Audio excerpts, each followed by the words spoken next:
our platform of Bhakti Shastri, to our platform Bhakti Shastri of ISKCON Panama.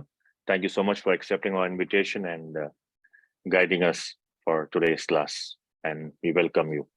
Thank you. Hare Krishna. Hare Krishna, everyone. Hare Krishna a todos. Hare Krishna.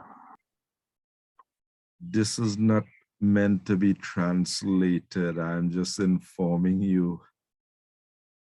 I got sick yesterday and didn't want to disappoint by backing out. So I hope that I would have improved, but I'm still with bad throat and so on. So Shamachandra Prabhu, you may be doing a little more than translating today because I'm rationing my voice.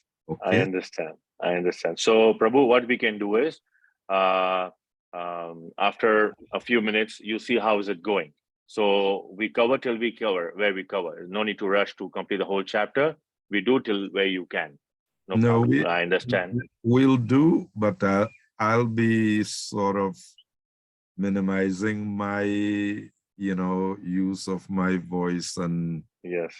So so I'll do Mangala Charana, and then we would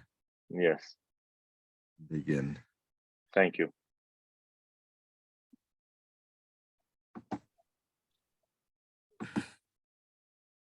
Om Agyanate Mirandhasya Gyananjana Shalakaya Chakshurun Militam Jena Tasmai Shri Gurave Namaha Sri Chaitanya Manobhishtam Stapitang Yena Bhutale Swayam Rupa Kadamayang Dadati Shvapadantikam Vandeham Shri Guru Sri Utapara Kamalam Shri Gurun Vaishnavangscha Sri Rupam Sagrajatam Sahagana Raghunatan Vitam Tang Sajivam Sadvaitam Savadhutam Parijana Sahitam Krishna Chaitanya Devam Shri Radha Krishna Padan Sahagana Lalita Shri Vishakhan Vitangscha He Krishna Karuna Sindhu Dina Bandho Jagatpate Gopesha Gopika Kanta Radha Kanta Namastute Tapta Kanchana Gourangi Radhe Vrindavanishwari Vrishabhanu Sute Devi Pranamami Hari Priye Vanchakalpa Tarubhyascha Kripa Sindhubhya Yivacha Patitanam Pavanibhyo Vaishnavibhyo Namo Namaha Sri Krishna Chaitanya Prabhu Nityananda Shri Advaita Gadadhara Shri Vasari Gaura Bhakta Vrinda Hare Krishna Krishna Krishna Hare Hare Hare Rama Rama Rama Hare Hare.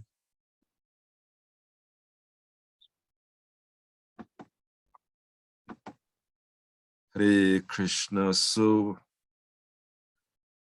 perhaps we could begin with you reminding the devotees of the 3 sections of the Bhagavad Gita, first 6, middle 6, and the last 6 chapters, the 3 divisions, and how the first 6 chapters ended with Bhakti Yoga is the best of all yogas. You could go ahead and explain. You don't have to translate. You just explain.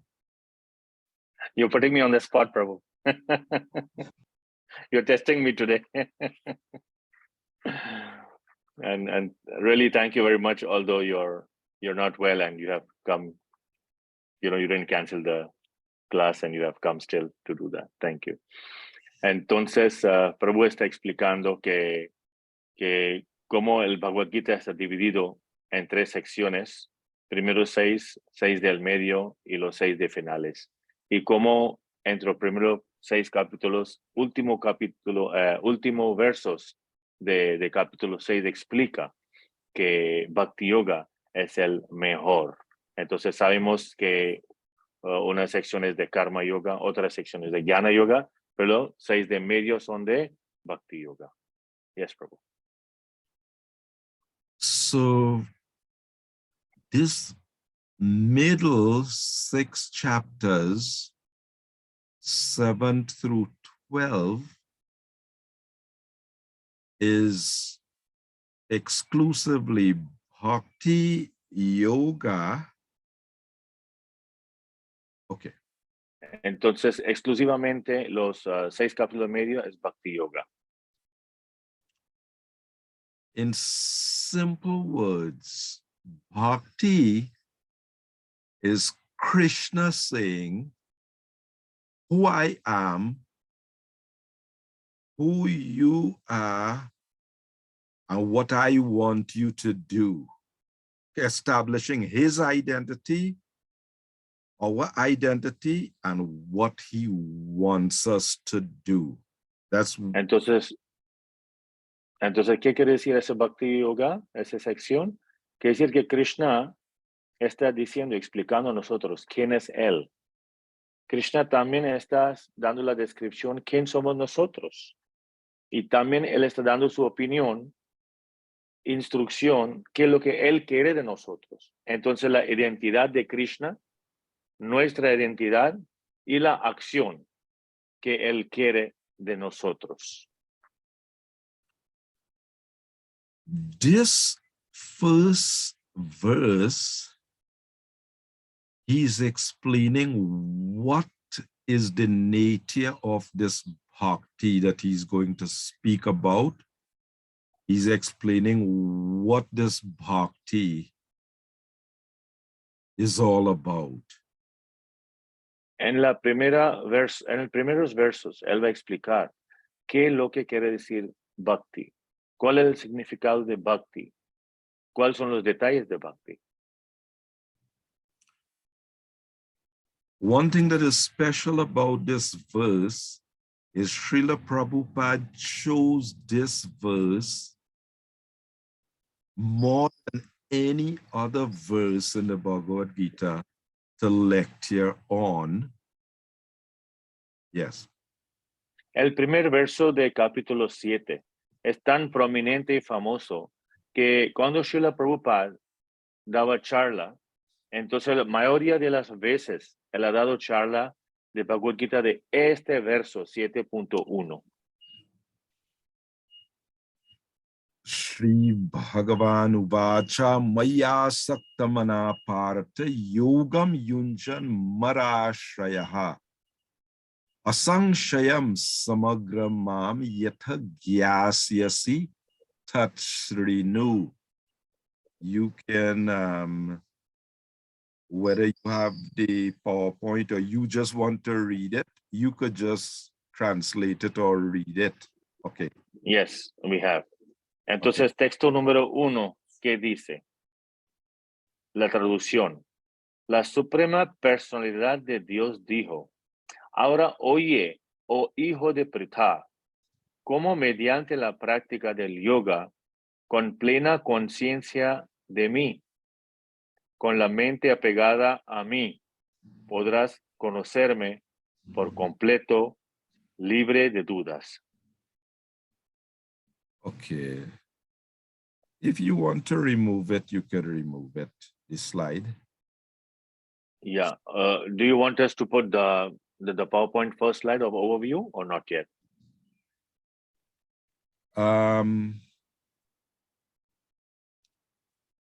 That one with the overview? Yeah. Okay. The first one I think is overview. I'll just check. The first one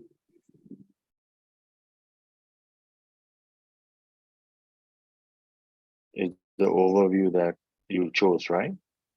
Nah, this is chapter 6. 6 I synopsis, had, and then 7 starts. Yeah, the mm, overview is in the last. I'm sorry. The yeah, overview is in the last. that's the last one. So, So so that don't take we that now, right? we won't bother with that. Okay. Okay. So Girish Prabhu, we will just Yeah, use the verses like 7.1 you used already. So you can, when Prabhu yeah. will tell, we'll read a verse, so you can take from the slides. Okay. Okay, no problem. So, Thank you. before I begin explaining this verse, perhaps I should mention this chapter is divided. This chapter is divided. It's 6 divisions, and the first 3, maybe I'll say 2 at a time. This section 1 to 3, importance of hearing about bhakti. And then the next section, 4 to 12, is about the material and spiritual energies. So you could explain that, and we'll deal with the others as we go down. Este capítulo 7 está dividido en 6 secciones. La primera sección explica la importancia de escuchar, de los versos 1 a 3. De los versos 4 a 12, Shri Krishna explica la energía materiales y energía espirituales. So Krishna is saying in this first verse, Tat Srinu, that you just hear from me, because there are 2 processes.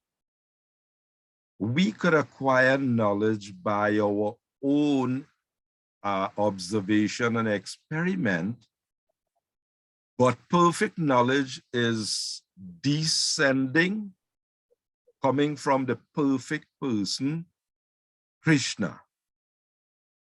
Entonces Krishna dice, Tat Shrinu, dice que óyeme, escúchame. Hay 2 maneras de recibir conocimiento. Una manera es experimentar, uno por su propia inteligencia y trabajo, uno adquiere. Otro es descendiente. Cuando una persona recibe conocimiento de alguien, una personalidad perfecta como el Señor Supremo, entonces uno recibe conocimiento perfecto. Ese es descendiente. Por eso Krishna dice, óyeme. The whole material world remains foolish and ignorant by not hearing from God, the perfect person. Todo el mundo queda en ignorancia, en oscuridad, en tontería. ¿Por qué? Porque no quieren escuchar las palabras de la personalidad más perfecta del universo, que es el Señor Supremo. It's like you buy some equipment or something, but you are disregarding the manual. You're not consulting the manual. Es como uno compra un aparato. Después de comprar el aparato, uno va probando por su propia cuenta, en vez de leer el manual y entender cómo utilizar.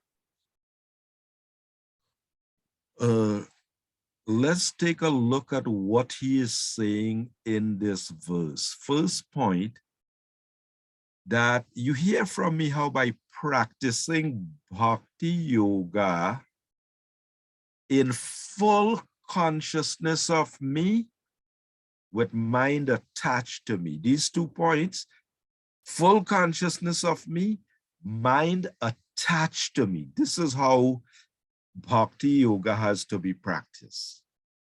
Entonces Krishna está dando la técnica cómo practicar Bhakti Yoga. en dos instrucciones simples en el primer verso. Uno es mente apegada hacia mí. Girish, can you put the Vedabase, please? Hay las dos primeros en la línea. Cuando Krishna dice, óyeme, óyeme que, dice que, just the translation, not significado. Ya. Dice, óyeme, como mediante la práctica del yoga, con plena conciencia en mí. Entonces, primero es ser consciente de Krishna. Segundo es con la mente apegada a mí. Entonces, esas son las dos técnicas que tenemos que aprender para practicar Bhakti Yoga. Conciencia de Krishna, mente apegada a Krishna. If we practice like this, then Krishna says, you are going to know me samagram, in full and free from doubt. ¿Y cuál es el resultado de entender Bhakti de Krishna de esa manera? Que vamos a conocer Krishna samagram. Samagram quiere decir completamente, sin libre de duda, sin duda.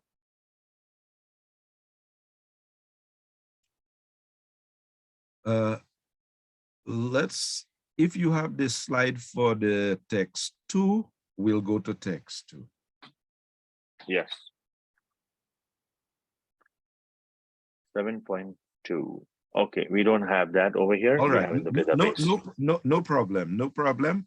But it's good if you have your, or you got it. Yeah. That we have. All right, Vivek, good. Prabhu has already arranged that. All right, good. So very good. So Gyanam teham savigyanam idam vakshyami asheshataha yaj gyatva neha bhuyon yaj gyatavyam avashishyati. He says that I will now explain to you this knowledge, phenomenal and numinous, this being known, nothing further should remain for you to know. Now, emphasize to them these two words, Gyan and Vigyan. So after you read the translation, I want you to read the first line of the purport that explains what is this Gyan and Vigyan. Ahora te voy a exponer por completo este conocimiento, que es tanto material como espiritual. Al conocer esto, no te quedará nada más por conocer. Entonces el Prabhu nos explica que dos palabras son muy importantes en este verso, Gyan y Vigyan. Srila Prabhupada explica, el conocimiento completo comprende el conocimiento del mundo material, del espíritu que está atrás. El conocimiento completo comprende el conocimiento del mundo material, del espíritu que está tras de él y de la fuente de ambos. So that point, okay, you can remove the slide. So is that clear that Gyan means to know what is matter, what is spirit, but Vigyan means to know the origin of both. Entonces, Gyan quiere decir saber, conocimiento material, conocimiento espiritual. Pero Vigyana quiere decir quién es el fuente de este conocimiento material y espiritual. Now, Krishna says, when you know this, there'll be nothing further to be known. Y Krishna dice que una vez usted tiene ese conocimiento, no quedará nada para saber. So text 3 just says how to have this knowledge it's very rare. It's very rare to have this complete knowledge. Entonces, texto 3 dice que es muy raro de tener ese conocimiento completo. Now we are going to take a look at text 4, then text 5. Ahora vamos a ver capítulo 4 y capítulo 5. Bhumirapo nalo vayu kamano buddhireva cha hankara vimudhatma karta, sorry. Bhumirapo nalo vayu kamano buddhireva cha hankara ityame bina prakritir ashtadha. So you could do the translation and explain this is apara inferior prakriti, apara. Okay. La tierra, el agua, el fuego, el aire, el éter, la mente, la inteligencia y el ego falso. Estos 8 elementos en conjunto constituyen mis energías materiales. Entonces, este es el Shakti, Apara Shakti, la energía Apara. Now we go to 5.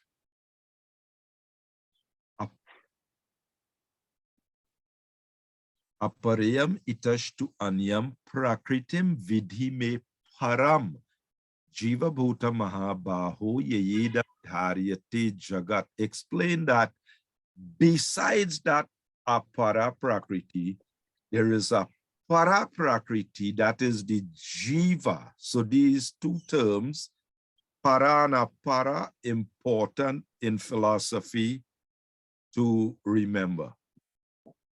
Entonces, la filosofía para acordar 2 cosas muy importantes, para y apara. Entonces, lo que hemos escuchado, apara, que es la tierra, el agua, así, energía material. Pero hay una más superior que llama para, que somos nosotros, las entidades vivientes. Por eso Krishna dice, además de todo ello, oh Arjuna, de los poderosos brazos, hay una energía mía es superior, la cual consiste de las entidades vivientes que están explotando los recursos de esta naturaleza material inferior. An important point in this 5 is the jiva is trying to exploit this apara prakriti. El punto importante en esas energías es que esa entidad viviente que es para está explotando los recursos de esa naturaleza material inferior que es la para prakriti. So remember, Krishna said, I'm going to tell you everything. So now in the next text 6, he says everything in this world is a combination of this apara and para prakriti. Acuérdese que Krishna dijo anteriormente que ahora te daré todo el conocimiento completo, te explicaré todo. Entonces, ahora en ese verso 6, él está explicando sobre cómo toda la creación material, el universo material, es una combinación de para y apara prakriti. So now we'll take a look at 7. Vamos a ver el capítulo, el texto 7.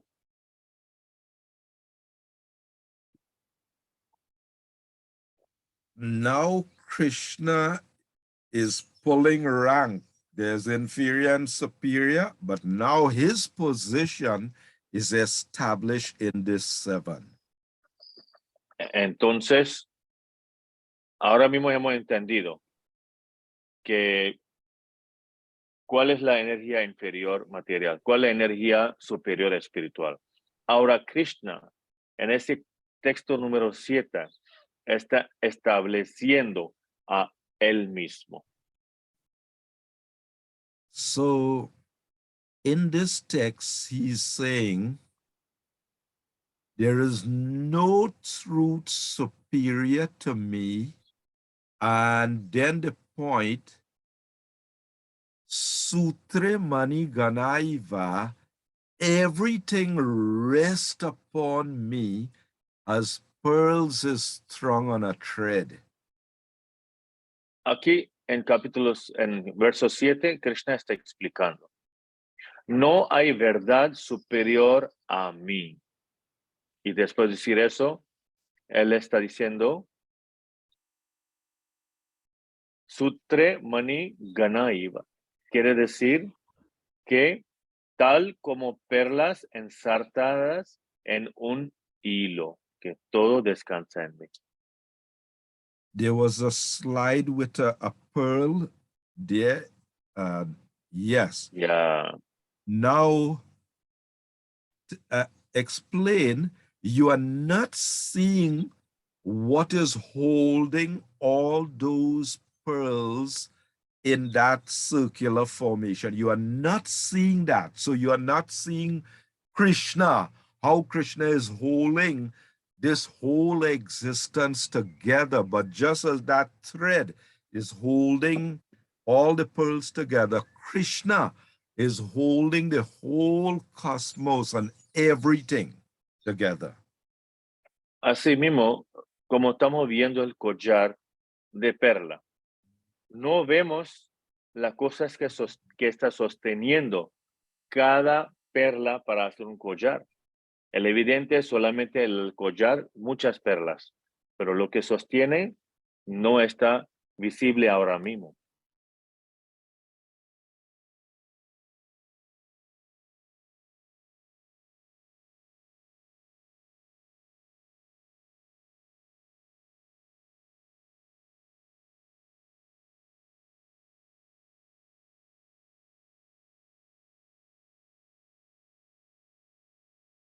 Como la cuerda dentro de el hilo dentro de las perlas, que no se ve, pero ahí está. You could ask if they have any questions on anything you could answer so far. Anything you could answer. Entonces, ¿ustedes tienen alguna consulta, alguna pregunta de hasta ahora que hemos entendido, leído? ¿Alguien tiene un comentario o pregunta?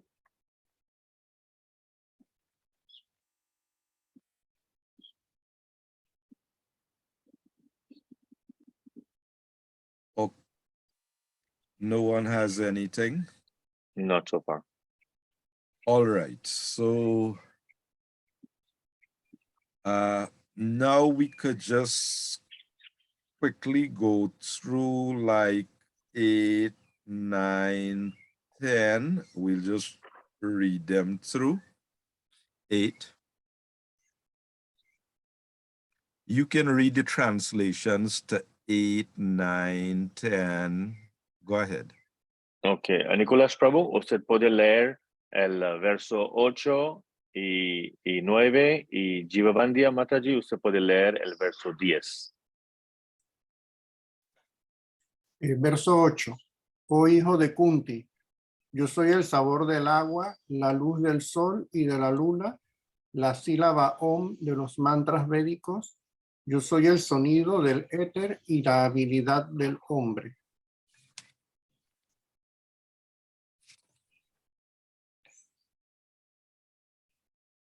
Yo soy la fragancia original de la tierra y yo soy el calor del fuego. Yo soy la vida de todo lo que vive y yo soy las penitencias de todos los ascetas. Gracias.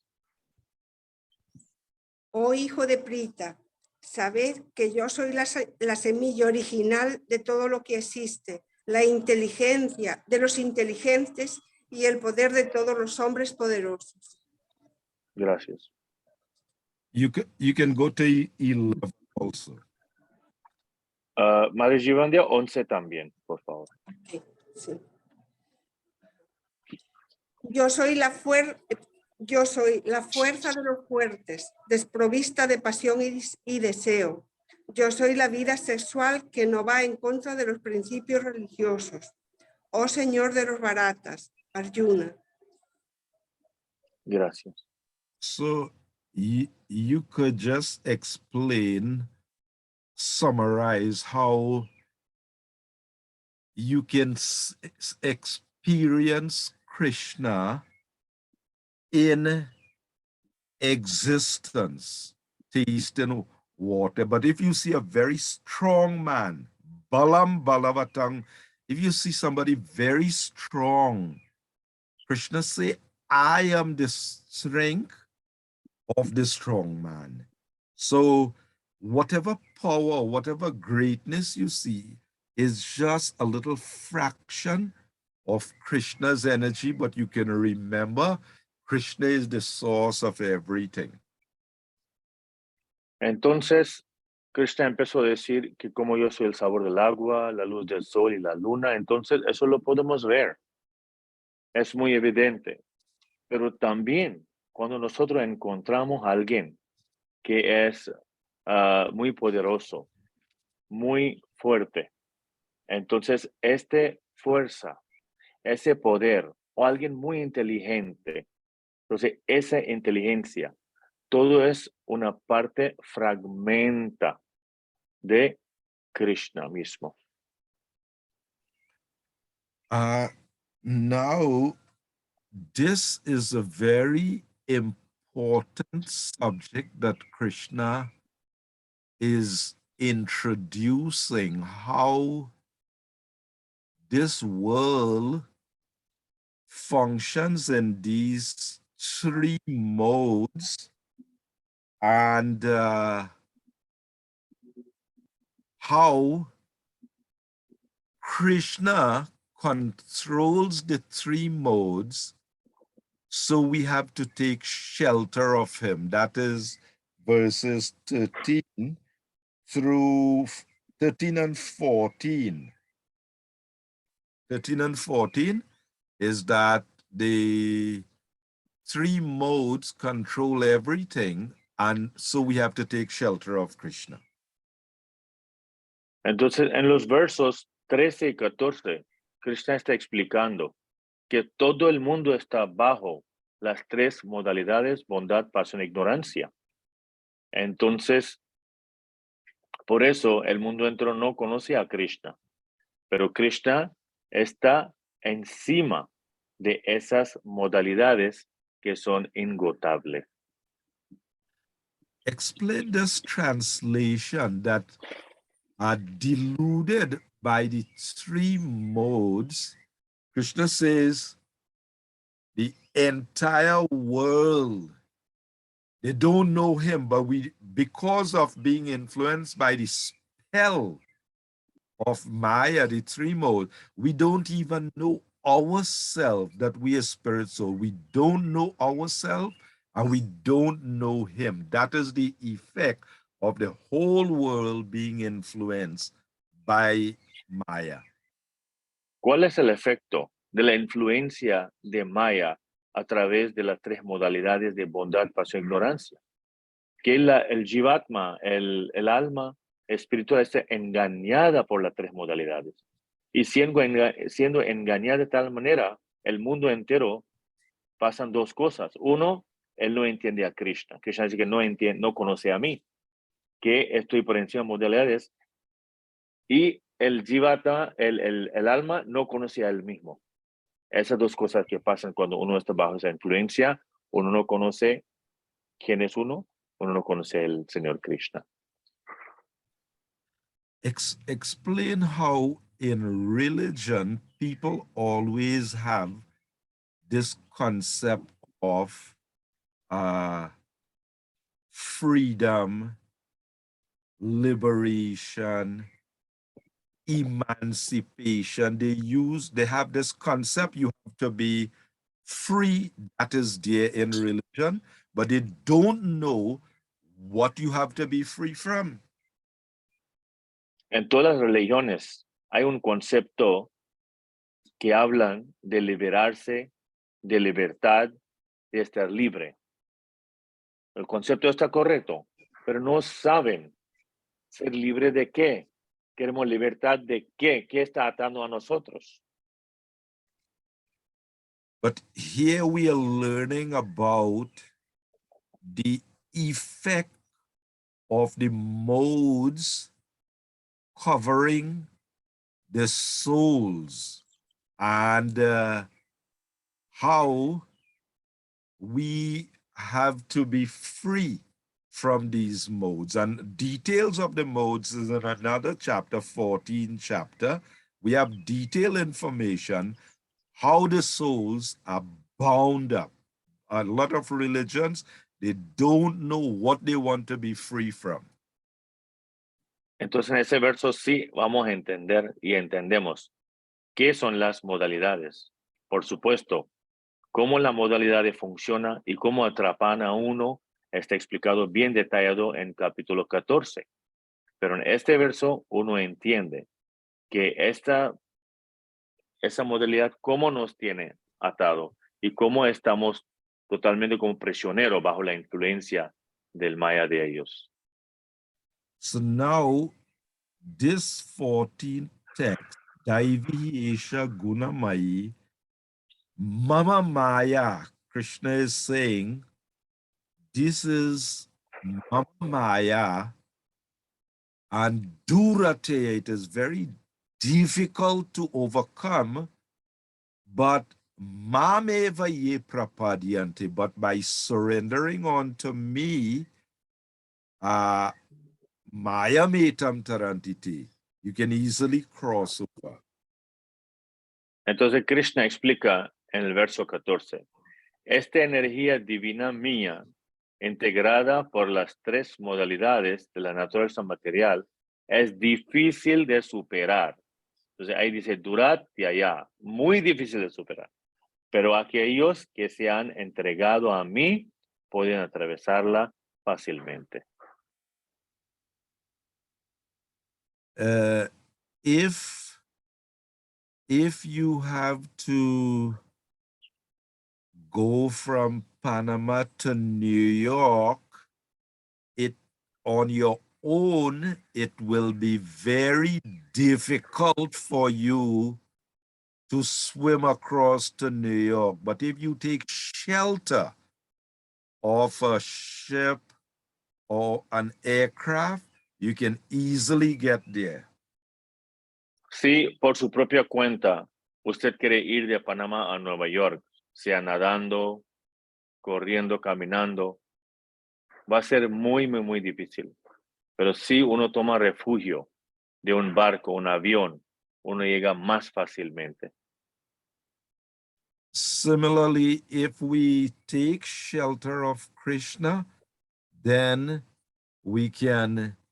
he will easily get us out. He is Mukunda, giver of liberation. Hari, he can take us out of this. Pero si nosotros entregamos a Krishna, Krishna es Mukunda, Él que da liberación, Él es Hari, Él puede sacarnos de esa situación. Entonces, si toma refugio de Krishna, va a ser muy fácil el viaje.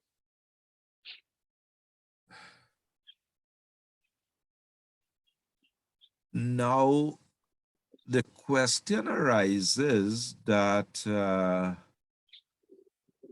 so easy to get liberation, but why is it that people don't become liberated? Entonces, ahora la pregunta es, si la liberación es tan fácil, solo entregarse a Krishna y ser liberado, ¿por qué la gente no lo hace? So now we will look at this section, verses 15 through 19, where 4 types of duskritina, impious persons, don't surrender to Krishna.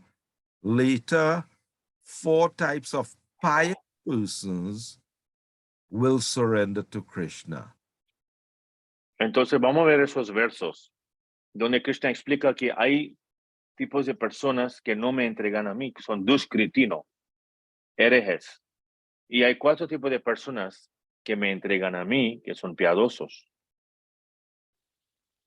You could do this text 15 translation and explain a bit about these 4 types. They are duskritina, impious, how impious persons, they don't surrender.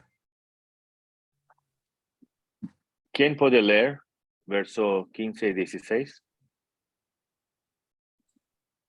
Yo pregunto, Ok, por favor. esos Hare herejes que son sumamente necios, que son lo más bajo de la humanidad, a quienes la ilusión les ha robado el conocimiento y que participan de la naturaleza atea de los demonios, no se entregan a mí. 16.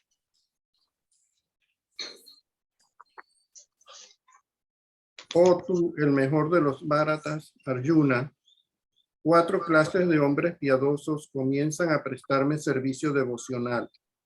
El afligido, el que desea riquezas, el indagador y aquel que busca conocimiento acerca del absoluto. Gracias.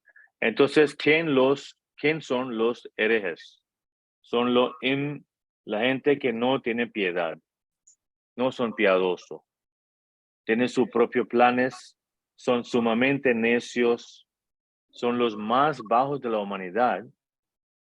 ¿Por qué? Porque también están en ilusión, porque la ilusión ha robado el conocimiento. Puede ser que son inteligentes, pero no tienen conocimiento y participan de la naturaleza atea de los demonios. Entonces, esos son Duskritina. 4 personas que no acercan a Krishna, son necios, muy bajos en la humanidad. La ilusión ha robado su conocimiento y participan en la naturaleza de los ateos. Yes, prof.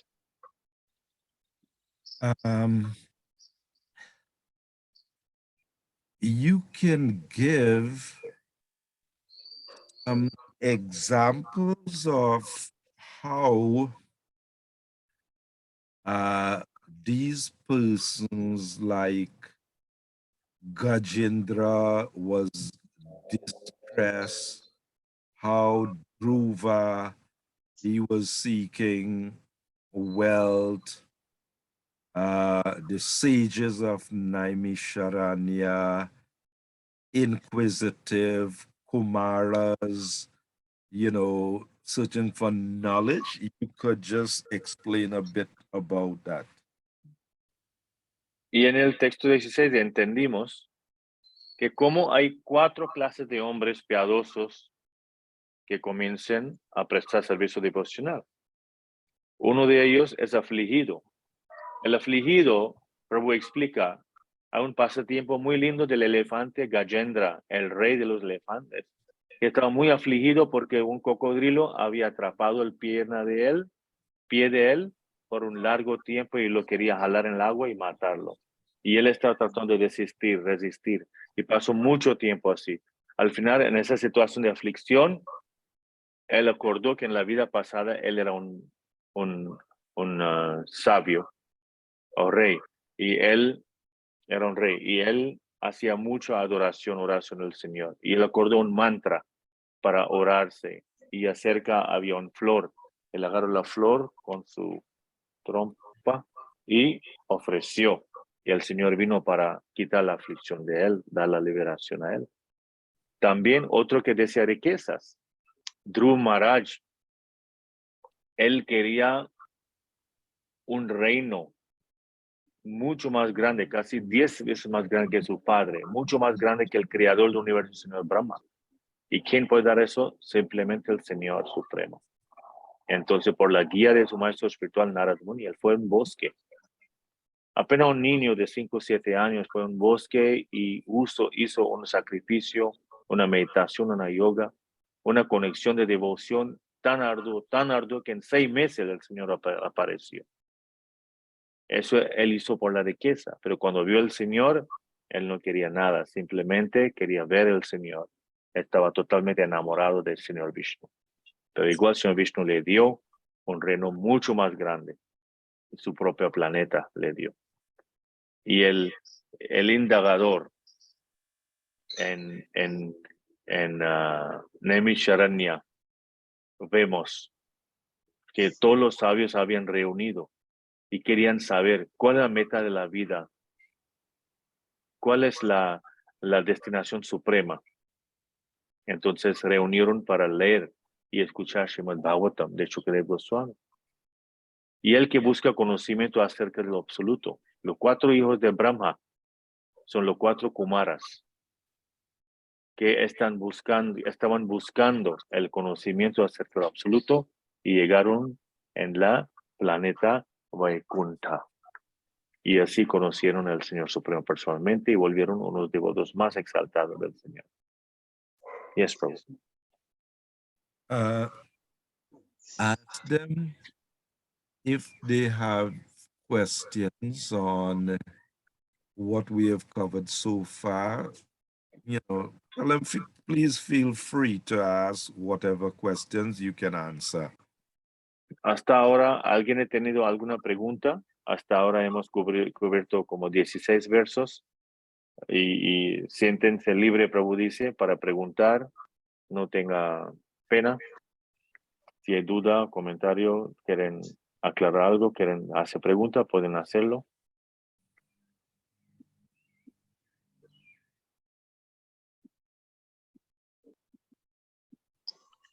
I think your explanation is very Una clear, pregunta, Prabhu. Prabhu.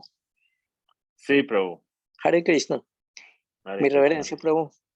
Reverencia, Prabhu. Bueno, en relación al conocimiento de la naturaleza material, bueno, siempre en los colegios, universidades, especialidades, doctorados, se estudia todo ese conocimiento material, pero aparentemente no tiene ninguna relación con lo espiritual. Mi pregunta es, ¿cuál es la concepción esencial que debemos de saber del mundo material? ¿Cuál es la concepción? Esencial que necesitamos tener del mundo material. Okay. So Mahagoranga Prabhu from Nicaragua is asking a question. He's saying that when we go to university or when we are doing our PhD or we are doing some degree, we always learn about the knowledge of the material world, but they don't teach anything in connection with the spirituality. The material world, if that is connected with anything spiritual or spiritual world, there's no talk about that anything spiritual is there. They just give the material information, material world information. So he says, how can we understand the real essence of the material nature?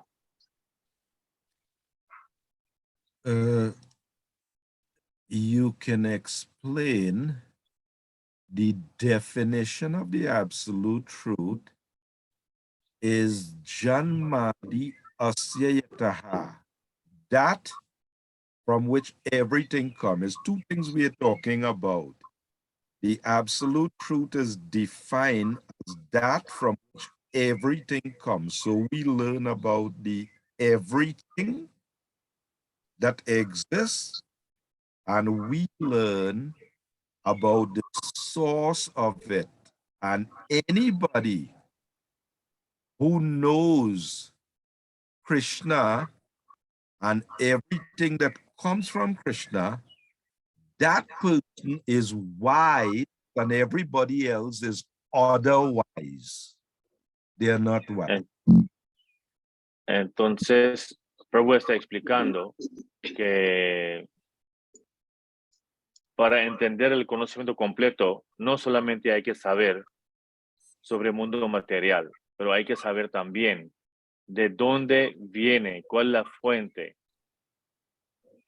quién tiene el recurso para hacer el mundo material.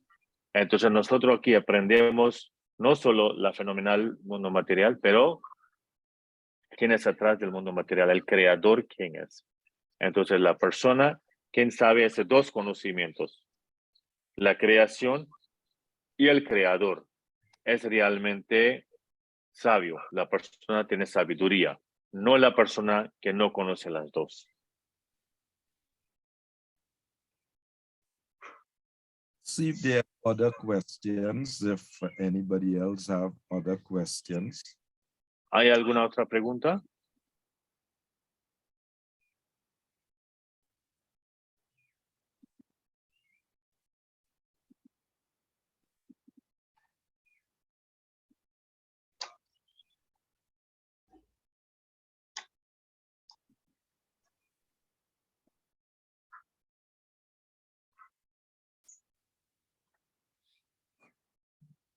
No one has anything more.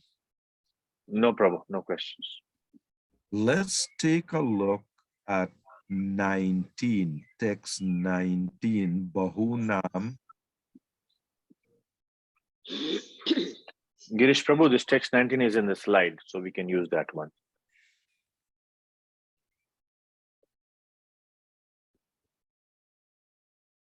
Okay.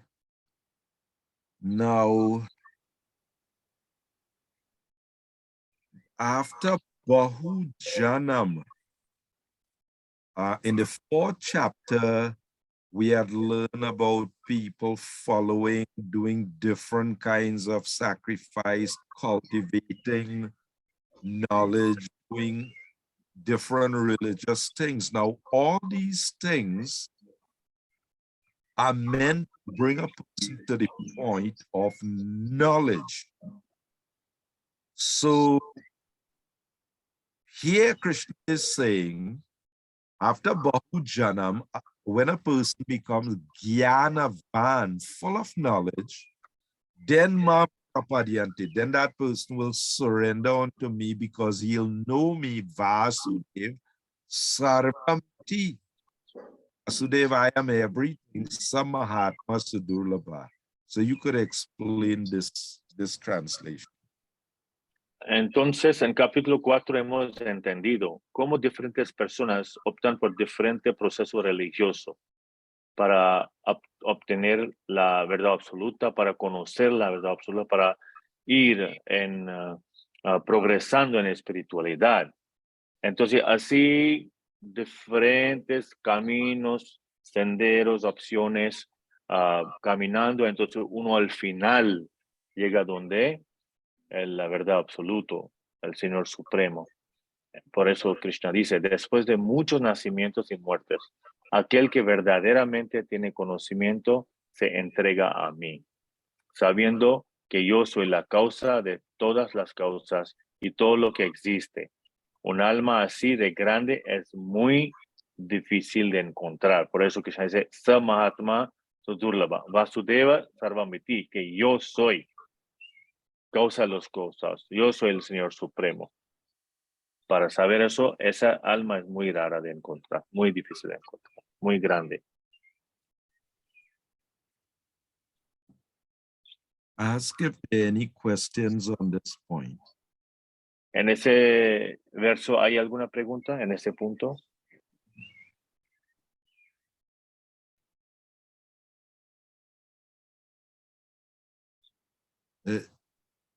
You can explain a bit about how we are so fortunate to get this causeless mercy of the pure devotee Srila Prabhupada, Mahaprabhu. He said, Brahmanda Brahmite, of all souls wandering in the universe, one who is Bhagyavan Jiva, fortunate soul, he gets this Guru Krishna Kripa. So you could explain to them how, we are so fortunate to have this process, a whole planet of human beings, but we are so fortunate to get this bhakti process. Prabhu está explicando que gracias por la misericordia de Srila Prabhupada y de Sri Chaitanya Mahaprabhu, hemos recibido ese regalo de la conciencia de Krishna y estamos muy afortunados. Ese planeta consiste de tantos humanos, tantos hombres, y entre eso nosotros hemos tenido el privilegio de tener acceso, de conocer a Krishna en ese mismo nacimiento. Como Sri Chaitanya Mahaprabhu explica, Brahmanda Bhamite con Bhagyavan Jiva. Entonces, en este universo, ¿quién es esa persona más Bhagyavan, más afortunado, más grandioso? Quien recibe ese regalo de Bhakti, esa semilla de Bhakti. Por eso debemos considerar nosotros muy afortunados.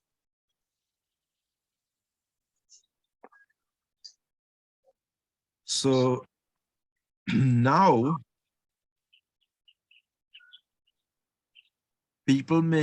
someone may say, but there are people who are surrendering and they're doing worship, but not to Krishna. So we're going to look at this section, verses 20 to 25. We're going to look at some other people who are religious people, but they're not surrendering to Krishna. So we're going to examine their position in these verses. They fall in two categories, the Devata worshippers and the impersonalists. So we're going to take a look at these two categories. So we can go look at these translations from 20 going to 24, looking at Devata worshippers. Entonces, en el verso 20 a 25 entendemos algo. Que hay personas piadosas, hay personas espirituales, pero no adoran a Krishna. Por cumplir con sus propios deseos, ellos adoran a los semidioses. Hay una categoría. Y otra categoría es, para su elevación espiritual, ellos son impersonalistas. Entonces, en versos 20 a 25 vamos a entender esos dos aspectos.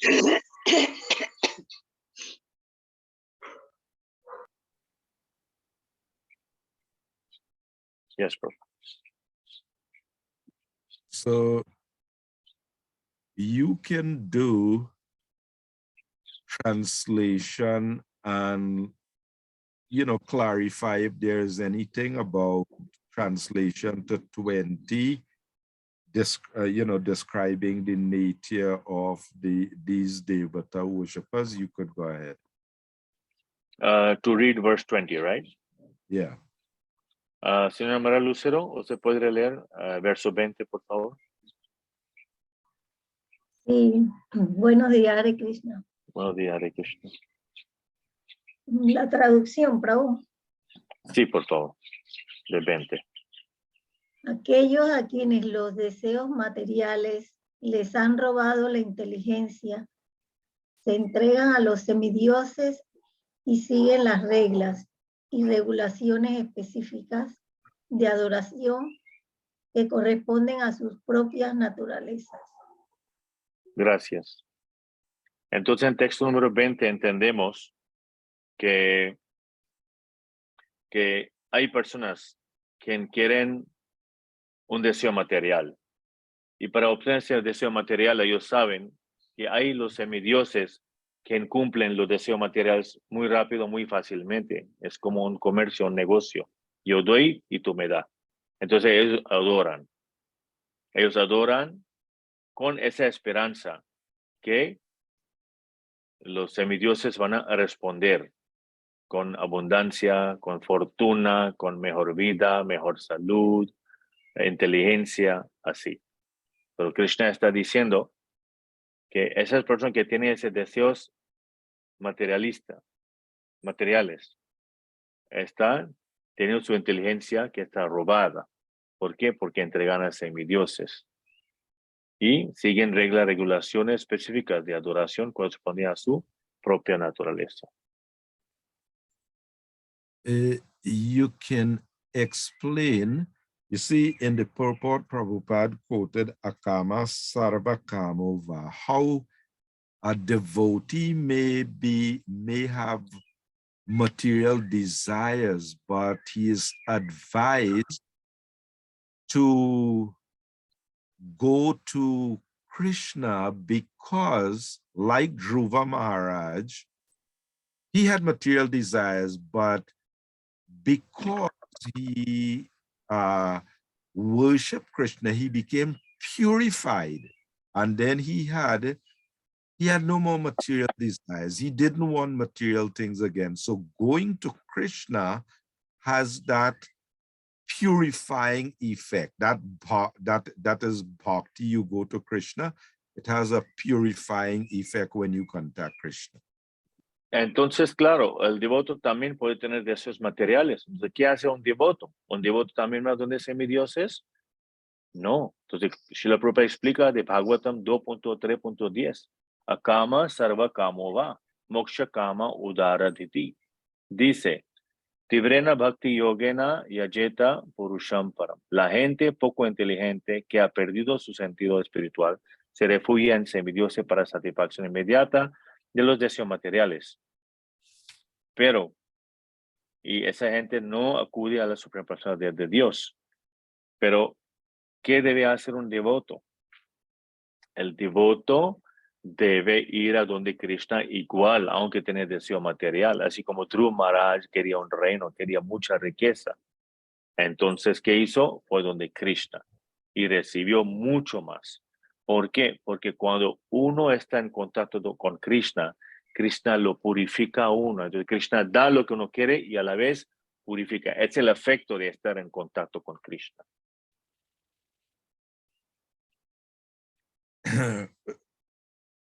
Read translations 21 and 22 and explain how Krishna is essential even in Devata worshippers achieving their needs. 21 and 22. ¿Alguien que no ha leído puede leer versos 21 y 22, por favor? Sí, ¿Alguien que no ha leído? Gracias. Hare Krishna. Yo estoy en el corazón de todos en forma de la superalma. En cuanto alguien desea adorar a algún semidios, yo hago que su fe se vuelva firme para que pueda consagrarse a esa deidad en particular. Gracias. ¿Alguien puede leer 22? ¿Puedo leerlo? Sí, por favor. Dotado de esa fe, él se esfuerza por adorar a un determinado semidios y obtiene lo que desea, pero en realidad esos beneficios únicamente los otorgo yo. Gracias. Entonces miren aquí, aunque la persona no está adorando a Krishna, aunque la persona quiere adorar a los semidioses, Krishna está diciendo algo muy importante aquí. Dice que yo estoy en el corazón de todos, de forma de superalma, Paramatma. Entonces, si alguien quiere tener el deseo de adorar a algún semidios, ¿qué hace? Krishna mismo nos da la firmeza, el fe, para que uno puede consagrar esa deidad en particular. No solo eso, Krishna va aún más adelante, más allá. Dice, dotado esa fe, él se esfuerza por adorar a un determinado semidios y obtiene lo que desea. Pero en realidad esos beneficios únicamente lo otorgo yo. Entonces, él pone la fe firme del alma. Ok, tú quieres este deseo material, tú quieres adorar a ese semidios, ponga más firmeza, adora. Y a la vez, él mismo otorga el semidios. Ok, dele, él tiene mucho fe en ti, dele ese regalo, dele ese amor, dele ese amor. Entonces, Krishna mismo hace ese arreglo al final. Yes, Prabhu. So now in 23, Krishna makes a comparison so you can explain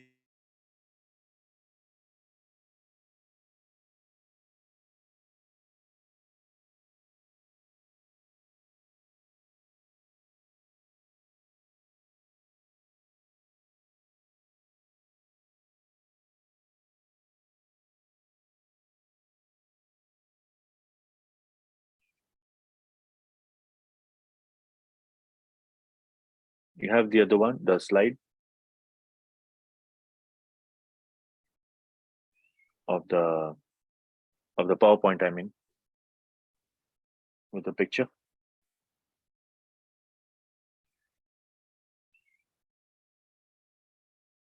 Thanks. 23. Thanks. Entonces aquí Krishna está diciendo, los hombres de poca inteligencia adoran a los semidioses y sus frutos son limitados y temporales. Aquellos que adoran a los semidioses van a los planetas de los semidioses, pero mis devotos llegan al final a mi planeta supremo. Entonces, si hay algo material que uno ha obtenido o algo que uno tiene, esa cosa material tiene una fecha de expiración. Cada cosa material tiene fecha de fabricación, fecha de expiración. Entonces, esos deseos materiales, igual cuando se cumple por los semidioses, van a estar por un tiempo muy temporal y es muy limitado también. Eso es lo que sucede. Y uno termina en la planeta de los semidioses y adora a los semidioses. Pero Krishna dice, si uno adora a mí, llega a mi planeta supremo. Yes, bro. Okay, so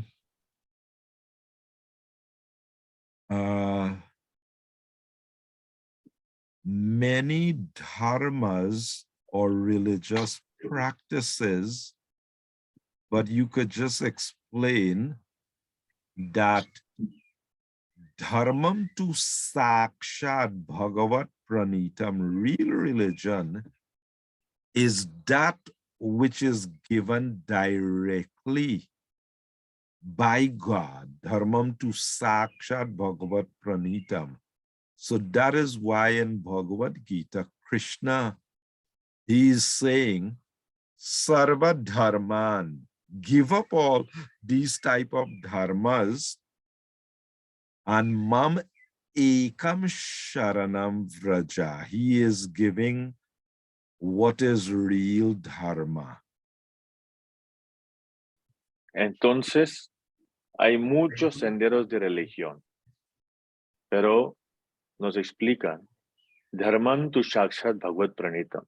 Dharma o religión realmente es lo que está dado directamente por el Señor Supremo. La palabra de instrucciones del Señor Supremo, directamente.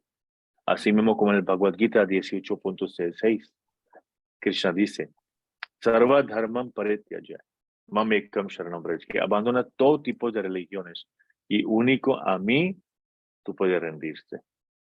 Entonces son palabras directas del Señor y esa es la religión. Now, we are going to text 24, where Krishna himself is explaining the misconception of a lot of people, how they think he was a Vyakta, had no form, but now has taken a form. So you could establish how Krishna says, never was there a time when I did not exist, nor you always existed, but this is the misconception. So you read this translation and explain how Krishna himself addressed the misconception of the impersonalists. Aquí en el verso 24, Krishna está diciendo, los hombres que carecen de inteligencia y que no me conocen perfectamente, creen que yo, la suprema personalidad de Dios, Krishna, era impersonal antes y que ahora he adoptado esta personalidad. Debido a su poco conocimiento, no conocen mi naturaleza superior, la cual es imperecedera y suprema. Entonces, así piensan los impersonalistas, que antes el Señor Supremo era impersonal, no tiene forma. Después tuvo forma, manifestación por un tiempo. Después nuevamente no va a tener forma al final. Pero Krishna en el Bhagavad Gita explica a Arjuna que nunca hubo tiempo donde yo no estaba, tú no estabas y no estaban los reyes. Siempre hemos existido en pasado, en presente, en futuro también vamos a existir como unas personas individuales, diferentes personalidades. Entonces, Krishna explica que eso no es cierto, que antes yo no existía, ahora existo en forma y después no voy a tener forma. No, siempre voy a tener mi forma, usted y otros también, como partes individuales. Y Él es la suprema persona de Dios individual. You could explain how Brahma established or defined how Krishna's personality, his Vigraha, is Sachit Ananda, eternal, full of knowledge and bliss. How Brahma confirms, Krishna's identity as, supreme. Y no solo eso, el mismo creador del universo, señor Brahma, está explicando en su Brahma Samhita que el señor Shri Krishna tiene una forma de Sachit Ananda Vigraha, la forma lleno de conocimiento, lleno de eternidad y de bienaventuranza. So you can see if they have any questions, either on the Devata worshippers or the impersonal misconception, if there's any questions on this. There is one question by Maria Lucero. She's saying, can you explain me what was the intention of creating the demigods? What was the intention behind creating the demigods? Why they were created?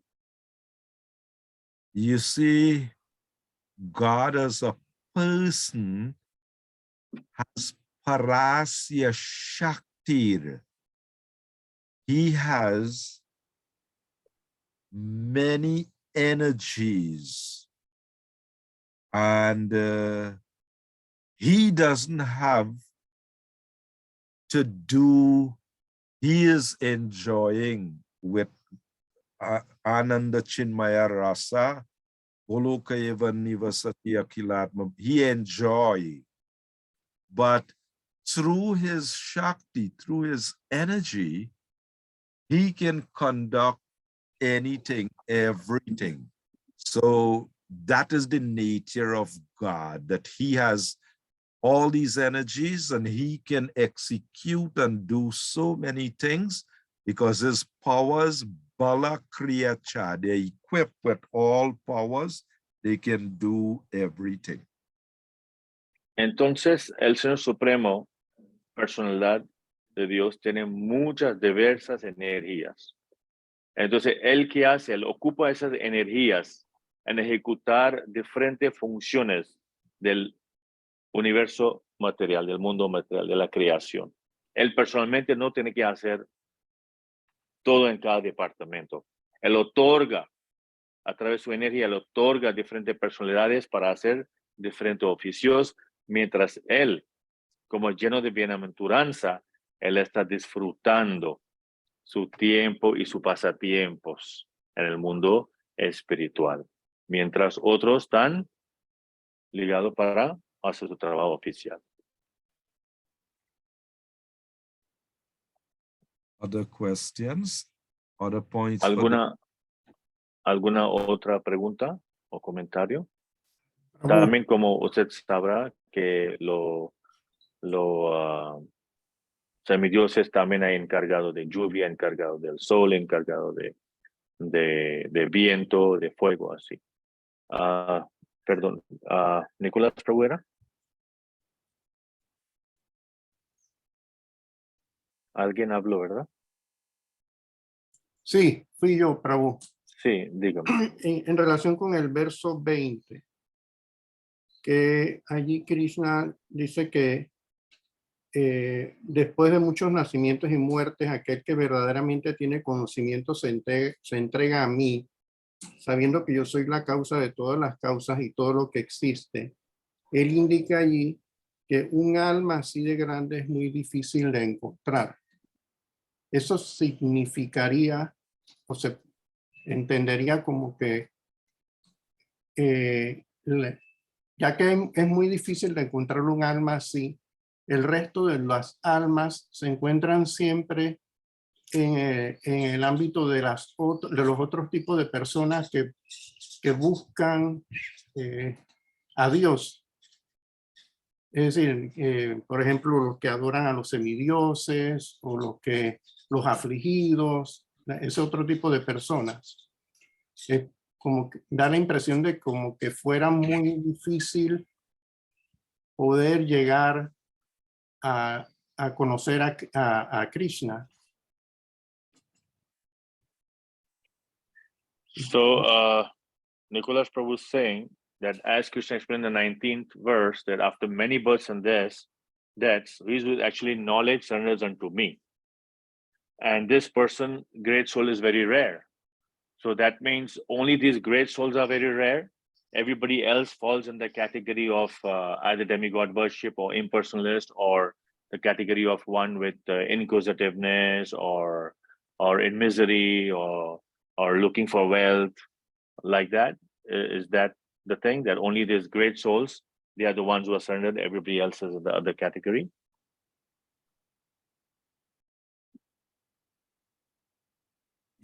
Prabhupada would say it's very straight and simple. If you are not surrendered to Krishna,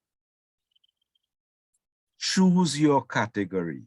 You choose your category. If you are not surrendered to Krishna, then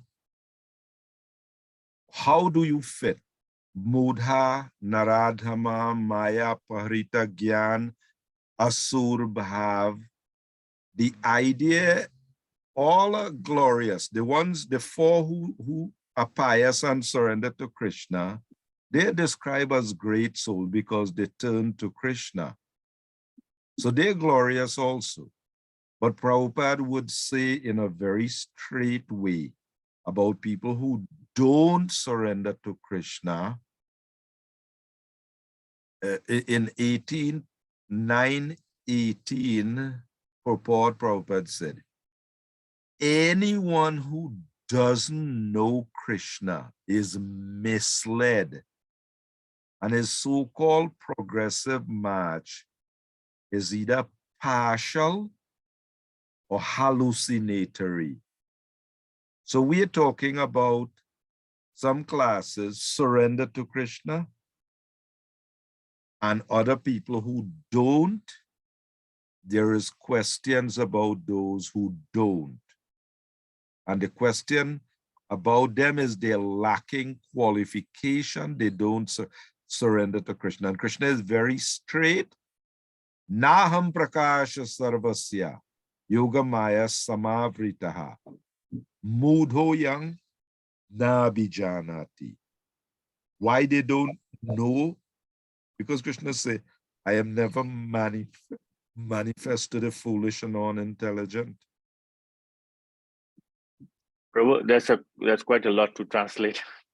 I've forgotten something in between. No, you could explain. You could explain. Okay. Your own words, you could explain. You don't have to. That may be many points, but yeah, you could sum up something and explain to it. Okay. Entonces, Prabhu ha dicho varios puntos. Primero punto es que Srila Prabhupada explica que la cosa está muy simple y clara. Hay dos opciones, o estamos con Krishna o estamos con Maya. O estamos con Krishna, sabemos que estamos entregados a Krishna. Si no hemos entregado a Krishna, nosotros mismos tenemos que escoger nuestra categoría. ¿Que quién soy? ¿Soy la persona piadosa, quien busca riqueza o tiene inquietud o quiere saber de la verdad absoluta? ¿O soy la persona que soy bajo de la humanidad o estoy en ilusión? Claro, a veces la persona no sabe que está en ilusión. O si participo de la naturaleza de demoníacos, ¿no? Uno mismo tiene que escoger así. So Prabhu, the first point I explained, that was that it's very clear that one himself have to choose out of all these categories who is.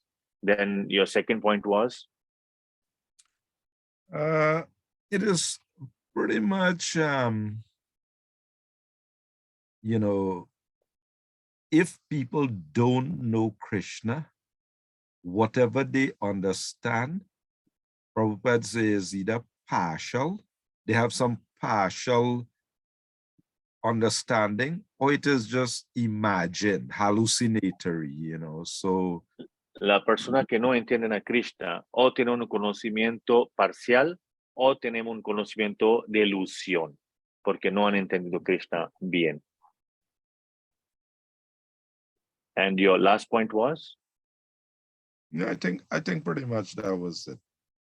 Okay. ¿Está bien, Nicolás Prabhu? Sí, Prabhu, muchas gracias. Sí. Madre Mahanandini tiene su mano levantado. Por favor, ¿pueda usted decir?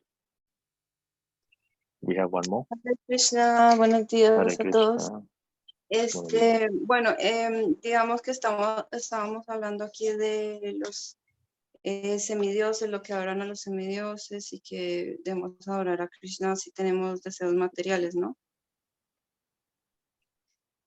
Cuando se Talking habla, about demigods right now, then how we pray to, some people pray to demigods and how their desires are being fulfilled.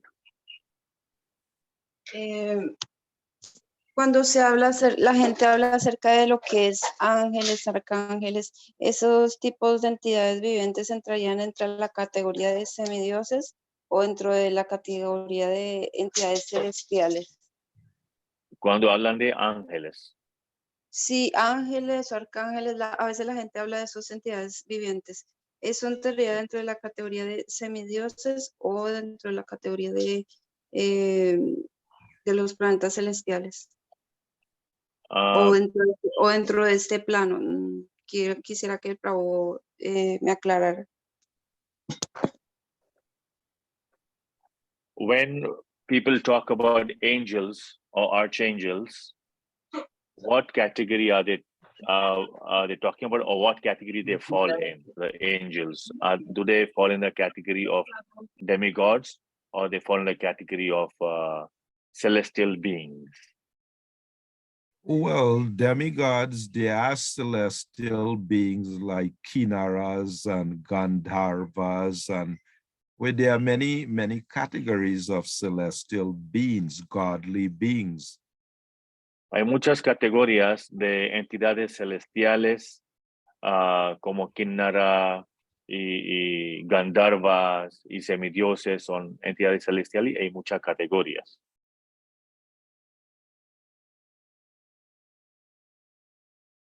So the angels are celestial beings.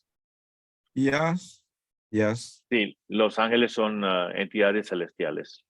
I was asking this question, but because sometimes people approach these living entities to ask for favors. This is why I am asking. Está preguntando esa pregunta porque a veces hay gente que quieren pedir a los ángeles un favor, una ayuda. You see, that may be questionable who exactly she is referring to, because in this Kali Yuga, people approach not only those celestial beings, they have all kind of ghostly beings also. So I am not too clear as to, you know, what exactly she may be referring to. There are philosophies and practices where they approach ghostly beings also. If in Hinduism, you know, they would like approach Kal Bhairava, some Shakti associates of Kal Bhairava, so they would approach ghostly beings also. So I cannot say with any authority, but we know it is not approaching the supreme being. It could be in many other category, but the point is, any result you get, you could approach, but any result you get, we guarantee it is the same as Krishna say, limited and temporary, means less intelligent.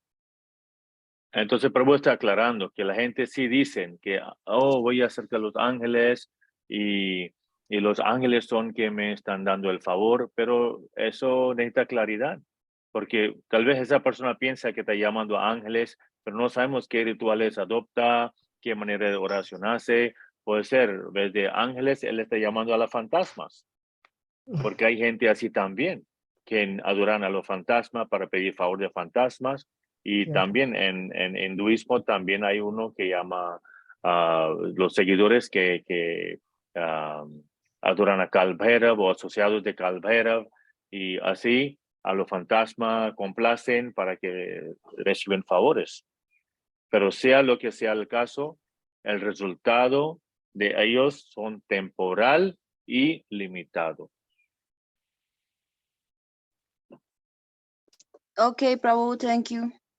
Thank you. Gracias. So Prabhu, now you can just read through the following translations to the end, and then we'll just sum up. Ok. Entonces, podemos tomar turnos. Madre Mahanandini, Nicolás, María Lucero, Ananda Kirtan, Giovandia, Sol, todos, Girish, todos, Noemi, Yadi, María Yamuna, Fenil, pueden tomar turno para leer un verso cada uno desde 25 a 30. Okay, Prabhu, I'm just Yes. giving the title of that last section, bewilderment and freedom come from knowing Krishna.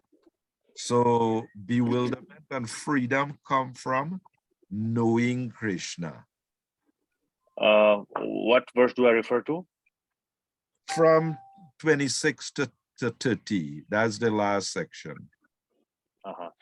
En el último sección estamos aprendiendo algo importante, donde Krishna dice que el conocimiento viene de mí, pero también viene de mí es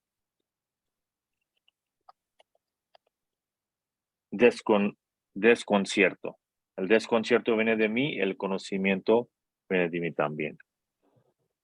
But entonces, Prabhu, you could read 25 where Krishna says why they don't know him. He said, I am never manifest to the foolish and unintelligent.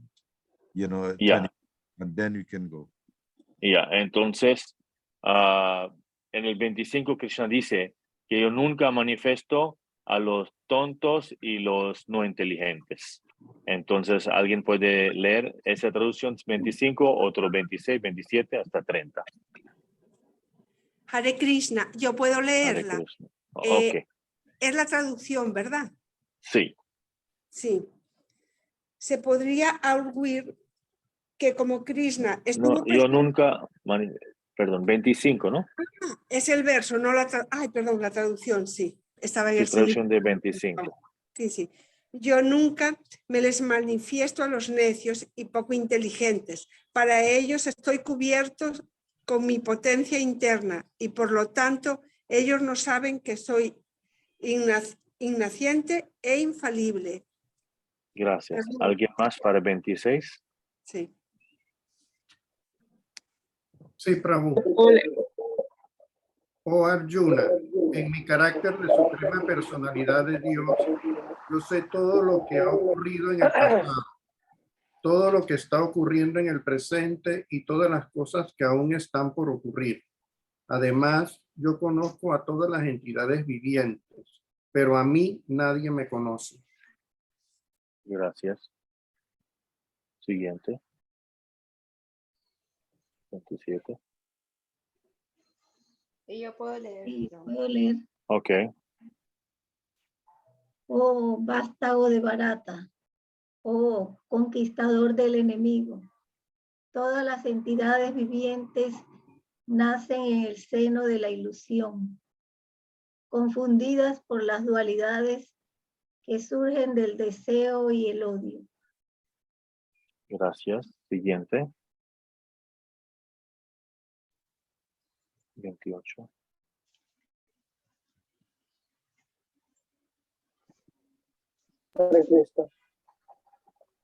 las personas que han Hare actuado Krishna. en esta vida y en vidas anteriores, y cuyas acciones pecaminosas se han erradicado por completo. Se libran de la dualidad de la ilusión y se ocupan en mi servicio con determinación. Prabhu, you could just go Gracias. back to 28 and just briefly comment on anybody could take up devotion, but if they have not acted piously in previous life and this life, they won't be able to do devotion with Dridha Vrataha.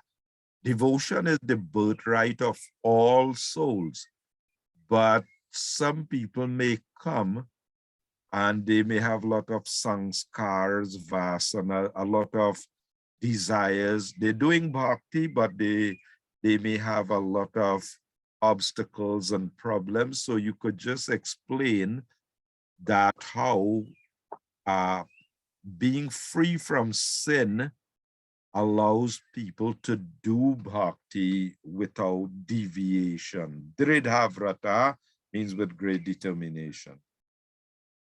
Entonces, en el verso 28, Krishna explica las personas que han actuado piadosamente en esta vida y en vidas anteriores, y cuyas acciones pecaminosas se han erradicado por completo, se libran de la dualidad de ilusión y ocupan en mi servicio con determinación. Quiere decir que si actuamos la manera donde alejamos de pecado, ¿qué sucede?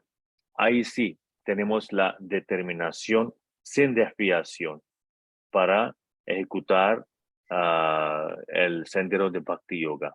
Para hacer Bhakti, servicio devocional, ese requerimiento es muy importante. Yes, Prabhu. Okay, you could continue with the next two. Sí, siguiente dos versos faltan.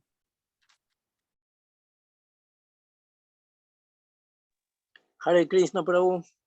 Hare Krishna. Las personas inteligentes que se están esforzando por liberarse de la vejez y la muerte, se refugian en mí mediante el servicio devocional. Ellas son, de hecho, Brahman, porque saben absolutamente todo acerca de las actividades trascendentales. Gracias. Y el último.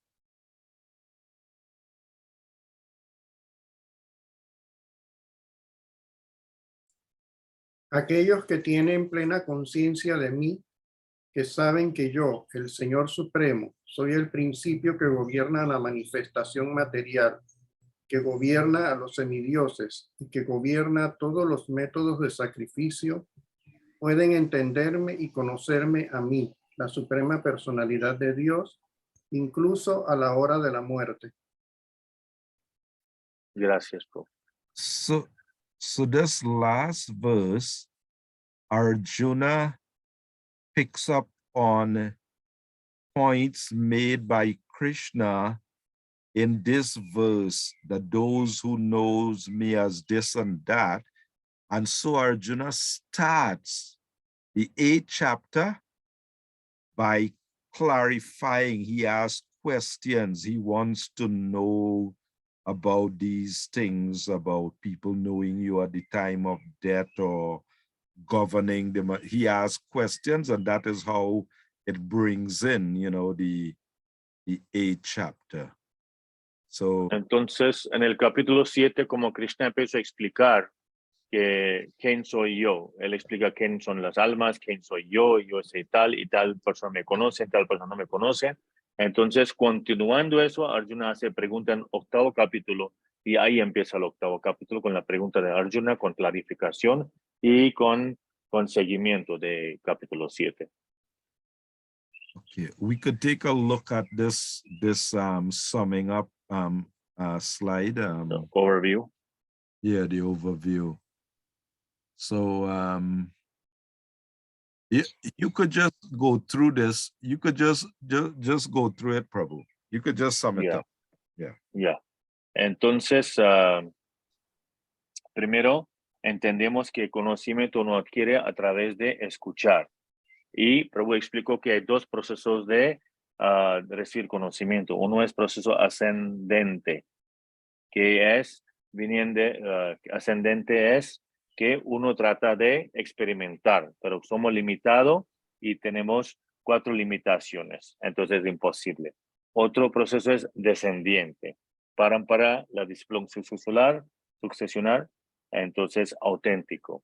Después entendemos la energía de Krishna, como Prabhu explicó, para y apara Shakti. Krishna es la esencia de todo. Entonces, ese Shakti de Shaktiman. Shaktiman quiere decir quien posee el Shakti. Entonces, quien rechaza a Krishna, luego entendemos las personas sumamente necias, bajo de los hombres, engañados, especuladores y ateos profesos.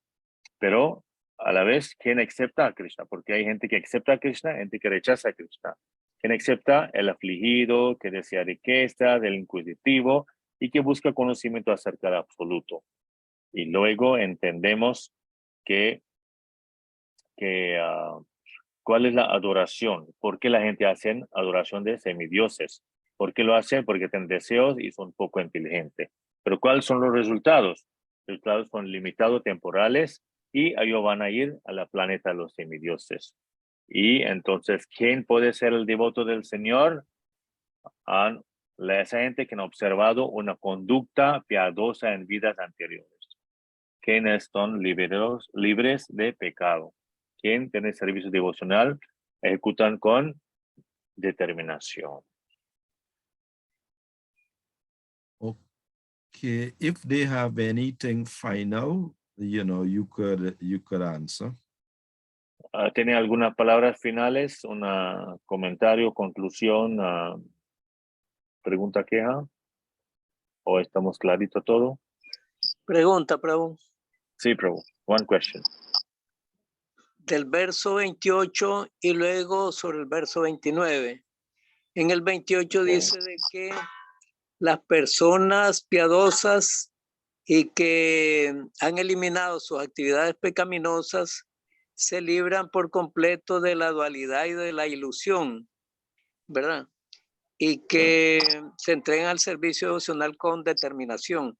Entonces mi pregunta es de que mientras uno tenga pecados, no se puede librar de la ilusión, siempre está sujeto. No se puede, sí. Y la otra es de que tampoco hay mucha determinación en el servicio. Así es. Así es. So Prabhu is clarifying and reiterating that, like you explained, that until we have sin, we can't follow the bhakti path. And until we have the sin, we won't have the determination to follow the bhakti path, right? La otra pregunta, Prabhu, sobre el verso 29. Espera que Prabhu va a decir algo. Yes, Rajarshi Prabhu. One thing is, Krishna says, anyone who takes shelter of him, even they are of Papa Yoni, they can attain Param Gatim. Anyone who can take shelter. But it is just that we were making a point that some people may be a little slower. They may not have the Dridhavrataha, the great determination. But Krishna's assurance in 9th chapter, Manghi Parta Vyapashritya Yepishu Pap, even if you are Papa Yoni, Kirata Hunandra Pulinda Pulkasha, but Shudhyanti Tasmai Prabha Vishnave Namaha. If you come in contact with a powerful Vaishnava, like Srila Prabhupada, then even people of Papa Yoni, if they take proper shelter of a, Vaishnava, they can also be purified.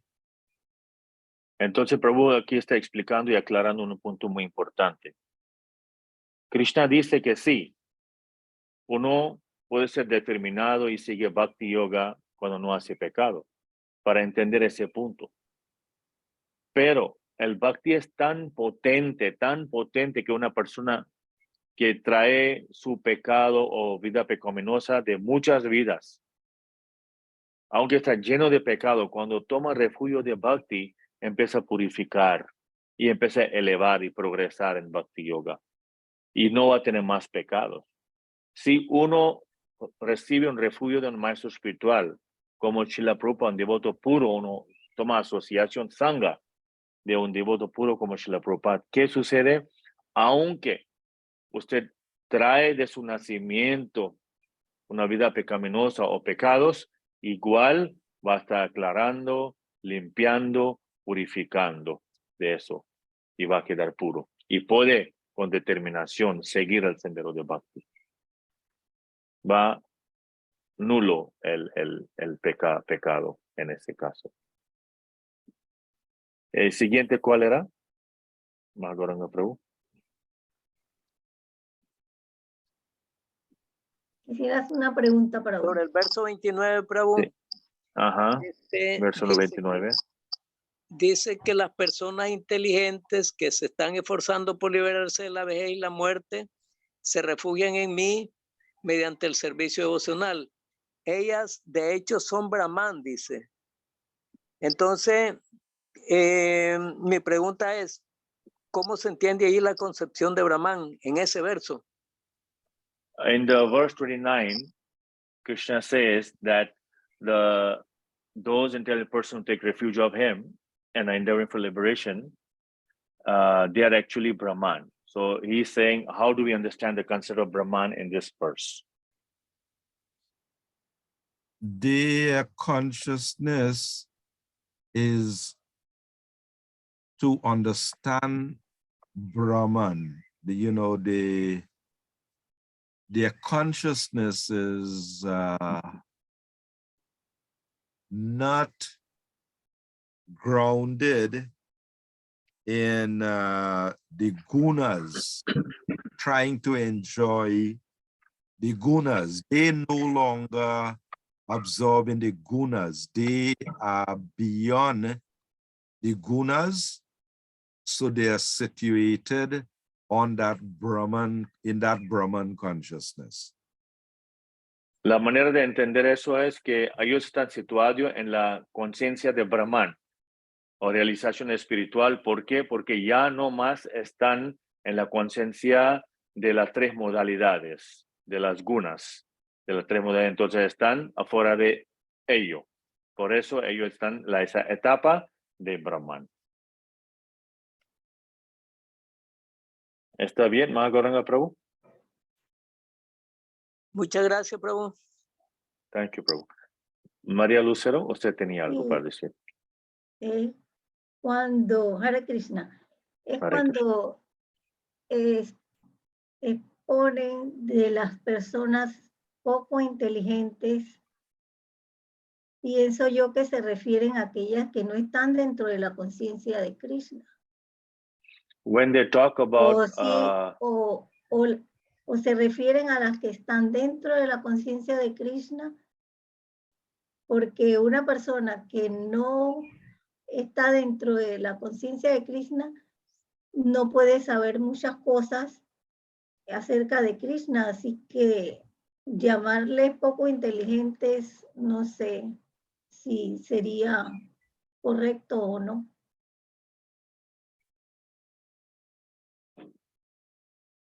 she's asking if, because people who are not in Krishna consciousness are called less intelligent people. Is it just because they don't know Krishna, that's why they are called less intelligent people? Is that the right word or approach for them? It may sound bad, but the definition of intelligence by Srila Prabhupada is the power to analyze things in proper perspective. I'll translate that for now. Se suena mal que las personas que no están en conciencia de Krishna son poco inteligentes, se suena mal. Pero Srila Prabhupada explica, inteligencia, ¿qué quiere decir? Inteligencia quiere decir entender cada aspecto, cada cosa en su perspectiva verdadera. Continue, Prabhu. So if someone is simply in the bodily concept of life, meaning he's wasting all his time and energy on the vehicle and not taking care of himself, obviously that is not intelligent. Entonces, si alguien está totalmente absorto en pensando sobre su cuerpo, manteniendo el cuerpo, poner el cuerpo feliz, está solamente pensando del vehículo, no el conductor, solamente el vehículo externo. Entonces, esa persona, por supuesto, no tiene idea de perspectiva real de ver la verdad.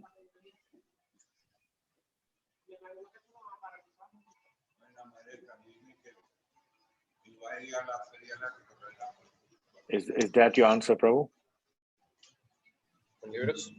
Yes.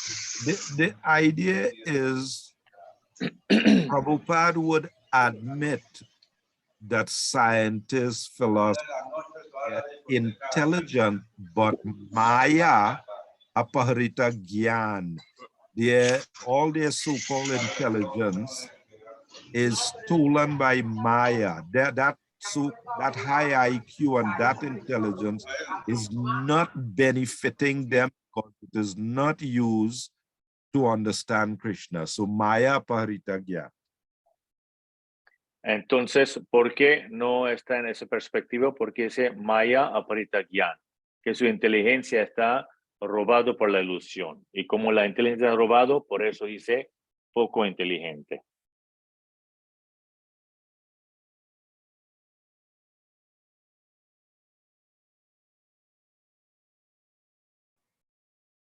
Gracias. Hare Krishna. Thank you, Prabhu. Hare Krishna. Yo tengo una pregunta. Okay. Hare Krishna. Sobre el texto 19. Dice, después de muchos nacimientos y muertes, aquel que verdaderamente tiene conocimiento se entrega a mí, sabiendo que yo soy la causa de todas las causas y de todo lo que existe. Un alma así de grande es muy difícil de encontrar. Habla de muy difícil, o sea, no quiere decir que no exista. La pregunta es, ¿hay o se ha encontrado alguna alma? ¿Sí hemos encontrado alguna alma? ¿Esa es la pregunta? Correcto. Y, o sea, dar evidencia o testimonio de quién es. She's saying in the 19th text, it says that such a soul is very rare. The Mahatma Sudurlabha. Who is that soul? Is there evidence? Can you give some testimony? Who is that rare soul that is talking about? That rare soul also is described in chapter 9, text 14.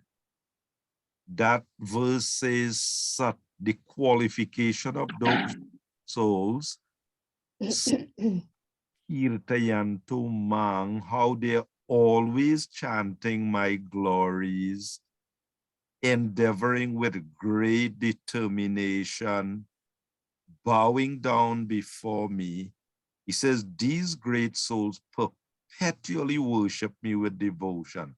Now, Krishna explains also in the 4th chapter, there is precedence in 4:10. He says, many persons in the past, by having knowledge of me, developing love for me, they attain me. So yes, there is the qualification, and Krishna said there is precedence. Many persons in the past, they develop love for me and they attain me. I hope you could follow. Yes, Prabhu.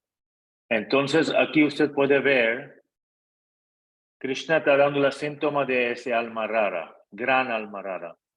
¿Qué hace él? Siempre cantando mis glorias, esforzándose con gran determinación y postrándose ante mí. Esas grandes almas me adoran perpetuamente con devoción. Y en otro verso, en otro capítulo, Krishna dice que anteriormente muchas personas han dedicado su vida de esa manera hacia mí, ¿no? Estando liberados del apego, el temor, la ira, estando totalmente absortos en mí, refugiando en mí, muchísimas personas se purificaron en el pasado mediante el conocimiento acerca de mí. De ese modo, todas ellas alcanzaron el estado del amor trascendental por mí. Thank you for that, Girish Prabhu. What else you want to add, Rajshri Prabhu? No, I think pretty much, Krishna said there is precedence of people who attain love for me and attain me. So it may be rare, but it is not so rare that we cannot be that. The mercy of it is not dependent on our limited ability, but Chaitanya Mahaprabhu's mercy is making many people accept that great position of Mahatma. Entonces hay precedente que hay personas, almas tan grandiosas. Entonces, aunque es muy raro, muy difícil, pero no es imposible. No es imposible que nosotros no convertemos o seamos una persona, una alma tan rara, tan grandiosa, porque aunque nosotros tenemos nuestras limitaciones, pero la misericordia y el sendero es tan grandioso que nos puede elevar en esa etapa.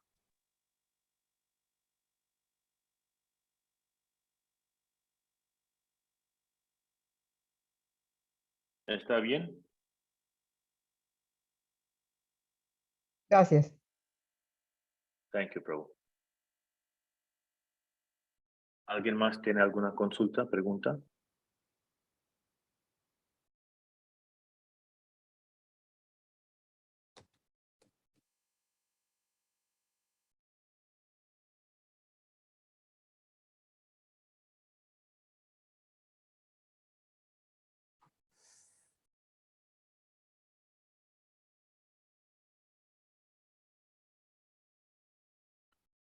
You're muted. You're muted, Prabhu. Sorry for that. Entonces vamos a dar gracias a Rajshri Prabhu por todo su servicio y explicar y guiar a nosotros. Pueden prender sus vídeos, dar gracias. Prabhu, we are greatly indebted to you for taking us verse by verse and making us understand such nicely in a simple manner, yet very deep and profound. Thank you so much, Prabhu. Gracias, Hare Prabhu. Krishna. Gracias, Prabhu. Thank you, Prabhu. Gracias. Thank you. Thank you all very much. Muchas gracias, Prabhu. Muchas gracias. Y reverencias. Hare Krishna. Thank you. Hare Krishna. Felicidades. Hare Bol. Hare Krishna. Jai. Gracias a todos ustedes por participar.